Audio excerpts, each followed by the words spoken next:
ایران کے خلاف بڑا فوجی آپریشن شروع کر دیا گیا۔ امریکی صدر ڈونلڈ ٹرمپ نے کہا ایرانی حکومت سے خطرات ختم کر کے امریکی عوام کا دفاع کریں گے۔ ایران جوہری ہتھیار حاصل نہیں کر سکتا، میزائل نظام اور انڈسٹری کو نشانہ بنایا جائے گا۔ امریکی فوج ایران کی بحریہ کو ختم کرنے اور خطے میں اہلکاروں کے لیے خطرے کو کم کرنے کے اقدامات کر رہی ہے۔ ایرانی پاسداران انقلاب سے ہتھیار ڈالنے کا مطالبہ، ورنہ یقینی موت کا ہوگی۔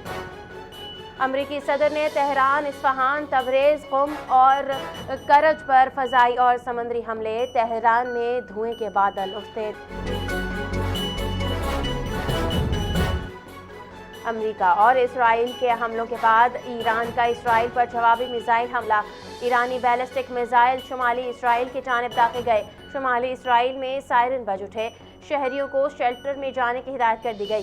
اسرائیلی فوج کا کہنا ہے خطرے سے نمٹنے کے لیے دفاعی نظام فعال کر دیے گئے ہیں، رد عمل انتہائی سخت ہوگا۔ ایرانی قومی سلامتی کمیٹی براہ راست وارننگ، اب حملوں کا اختتام آپ کے اختیار میں نہیں رہا، ایرانی عہدیدار نے انتباہ جاری کر دیا۔ امریکہ اور اسرائیل نے ایران پر اچانک مشترکہ حملہ کر دیا۔ تہران اور دیگر مقامات دھماکوں سے گونج اٹھے۔ ایرانی میڈیا کے مطابق متعدد اسرائیلی میزائل تہران کی یونیورسٹی اسٹریٹ اور جمہوری ایریا پر گرے۔ ایرانی صدارتی محل اور سپریم لیڈر خامنئی کے کمپاؤنڈ کے قریب 7 میزائل گرے۔ تہران کے مضافات سے دھوئیں کے گہرے بادل، افراتفری کی صورتحال ہے۔ سپریم لیڈر آیت اللہ خامنئی محفوظ مقامات پر منتقل، ایرانی حکام نے تصدیق کر دی۔ امریکی اور اسرائیلی عہدیدار کا کہنا ہے کہ حملوں کی مہینوں پہلے منصوبہ بندی کی گئی تھی، آپریشن فضائی اور سمندری راستوں سے جاری۔ سعودی عرب، بحرین، کویت اور ابوظہبی میں دھماکوں کی آوازیں، خلیجی خطے میں کشیدگی شدید۔ بحرین کے الجیفر بیس اور امریکی نیوی کی 5th فلیٹ کو نشانہ بنائے جانے کی تصدیق۔ کویت میں سائرن بج اٹھے، قطر کی فضائی حدود میں ایرانی میزائل تباہ کیے گئے۔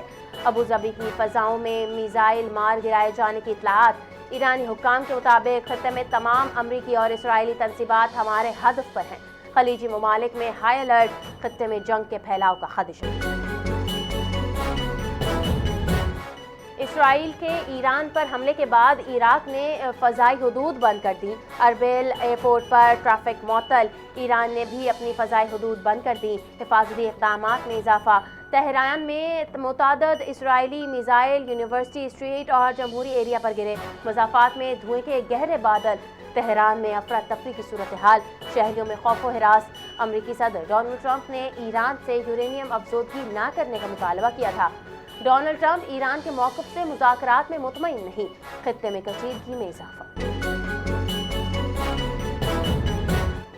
اسرائیل کے ایران پر حملے کے بعد قطر میں امریکی سفارت خانے نے اہلکاروں کو شیلٹر میں جانے کی ہدایت کر دی۔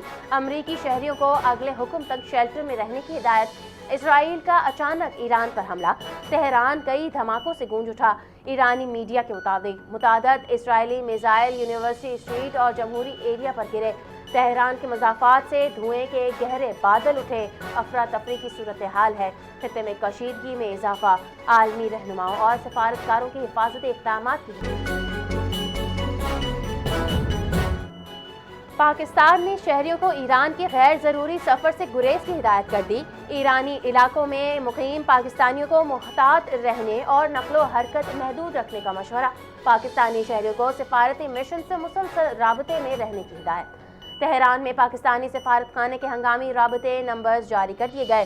زاہدان اور مشہد میں کونسل رابطہ نمبرز بھی فراہم کریں گے۔